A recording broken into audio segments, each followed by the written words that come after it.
नमस्ते दोस्तों।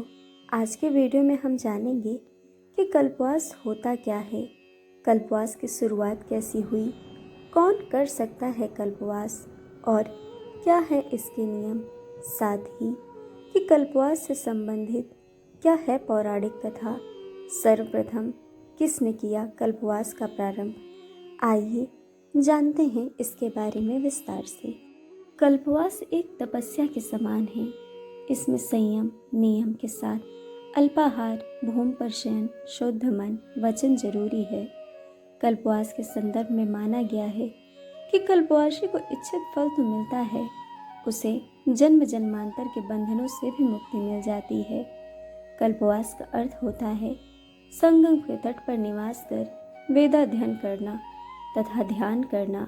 प्रयागराज यानी इलाहाबाद में कुंभ के समय में कल्पवास का अत्यधिक महत्व माना गया है। कल्पवास पौष माह के 11वें दिन से माघ माह के 12वें दिन तक रहता है। आइए जानते हैं कि कैसे हुई कल्पवास की शुरुआत। कल्पवास की परंपरा अति प्राचीन है। कहते हैं जब प्रयाग ऋषियों मुनियों की तपोस्थली थी और गंगा यमुना के आसपास चारों ओर केवल जंगल था, उस समय ऋषियों ने गृहस्थों के लिए कल्पवास का विधान रखा था। उनके अनुसार इस दौरान गृहस्थों को अल्पकाल के लिए शिक्षा और दीक्षा दी जाती थी। अब आइए हम जानते हैं कि आखिर कल्पवास कौन कर सकता है। पौष कल्पवास के लिए वैसे तो उम्र की कोई बाध्यता नहीं है, लेकिन माना जाता है कि संसारी मोह माया से मुक्त और जिम्मेदारियों को पूरा कर चुके व्यक्ति को ही कल्पवास करना चाहिए। ऐसा इसलिए क्योंकि जिम्मेदारियों से बंधे व्यक्ति के लिए आत्मनियंत्रण अत्यधिक कठिन माना जाता है।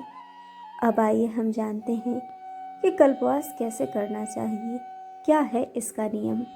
उपवास की शुरुआत के पहले दिन तुलसी और शालिग्राम की स्थापना और पूजन होती है।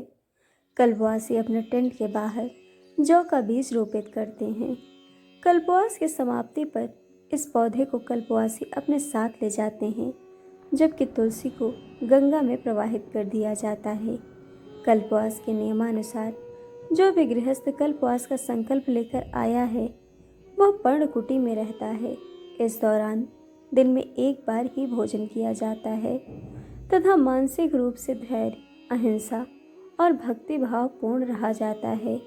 यहाँ झोपड़ियों में रहने वालों की दिनचर्या सुबह गंगा स्नान के बाद संध्या वंदन से प्रारंभ होती है और देर रात तक प्रवचन और भजन कीर्तन जैसे आध्यात्मिक कार्यों के साथ समाप्त होती है।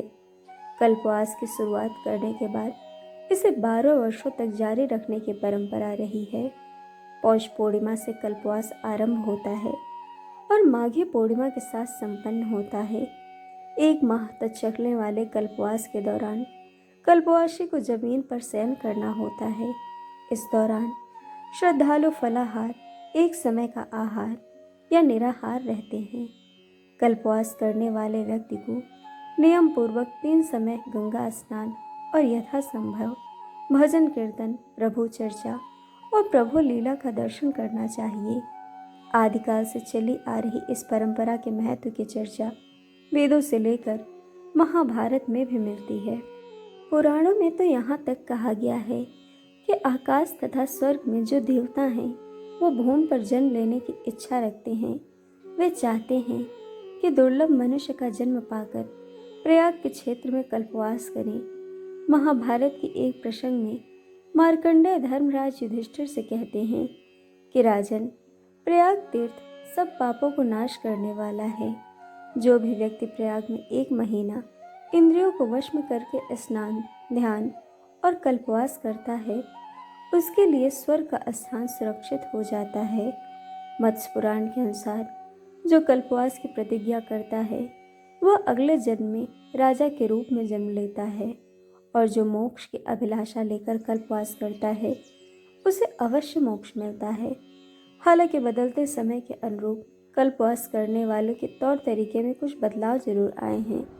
बुजुर्गों के साथ कल्पवास में मदद करते करते कई युवा खुद भी कल्पवास करने लगे हैं। कई विदेशी भी अपने भारतीय गुरुओं के सानिध्य में कल्पवास करने यहाँ आते हैं। लेकिन कल्पवास करने वालों की संख्या में कमी नहीं आई है। आज भी श्रद्धालु भयंकर सर्दी में कम से कम संसाधनों की सहायता लेकर कल्पवास करते हैं। तो दोस्तों, यह थी कल्पवास से संबंधित विस्तार पूर्वक जानकारी तथा इसकी पौराणिक कथा। दोस्तों, वीडियो आपको कैसी लगी यह हमें कमेंट करके ज़रूर बताइएगा और चैनल को सब्सक्राइब, वीडियो को लाइक शेयर करना बिल्कुल मत भूलिएगा। वीडियो देखने के लिए आप सभी का बहुत बहुत धन्यवाद। जल्द मिलेंगे एक और नए वीडियो के साथ।